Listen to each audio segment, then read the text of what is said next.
Let it be a Nick and Jane, and let it be a Mr. Smith, a banker of Nick and Jane. They both keep their money in his bank. That's why we use the title Mr. Smith with respect. Nick really wants to buy, well, let's say Jane's bicycle, but he has no money. More precisely, he has money, but not enough, only $10, while Jane wants $100 for her precious bicycle. That's a problem. What should Nick do? Well, this bicycle is so desirable. He gives Jane his $10 as a deposit and asks plaintively not to sell the bike to anyone. He says that he will bring the rest of the money soon. At the same time, he runs to his bank, to the respected Mr. Smith, to get a loan for the missing $90. As ill luck, Mr. Smith has no money at this moment, but he knows perfectly about $10, which Nick gave to Jane. And where will Jane bring his money to? That's right. She will put these $10 in her lovely bank to the same Mr. Smith. Therefore, Mr. Smith asks Nick to come back tomorrow in the hope that tomorrow he will get these $10. And everything happens this way. The next day, Jane brings $10 to the bank. The bank provides Nick these $10 on credit. Nick immediately gives them to Jane. She again puts them in a bank. The bank again provides Nick these $10 on credit, etc. As long as Nick the fool will gather enough money for the bicycle. Don't you get confused yet? Be patient, I told you. These demons have been trying to confuse you during 1,000 years. These damn economists and financiers. But anyway, we will figure everything out.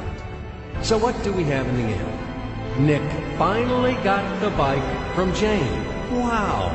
But at the same time, Nick owes $90 to the bank, Mr. Smith. And the bank, in its turn, owes $100 to Jane.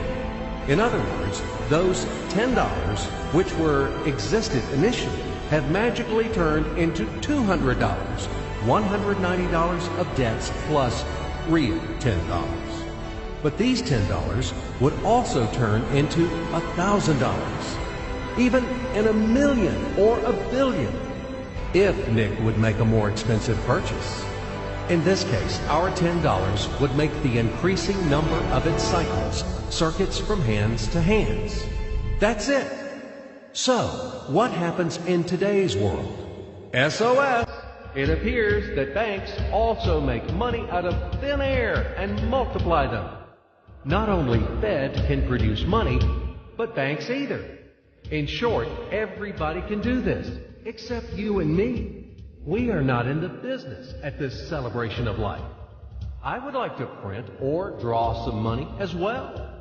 In fact, these banks multiply money without any control. And we're still wondering why the banker lives better. What are naive fools are we? Now it is clear why.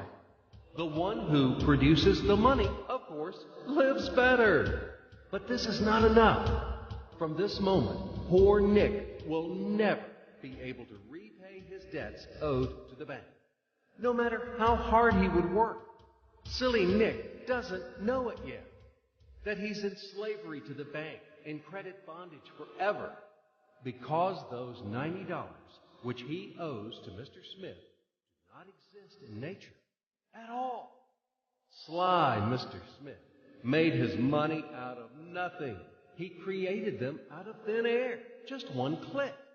And $10 turned into $200. Yes, but you can object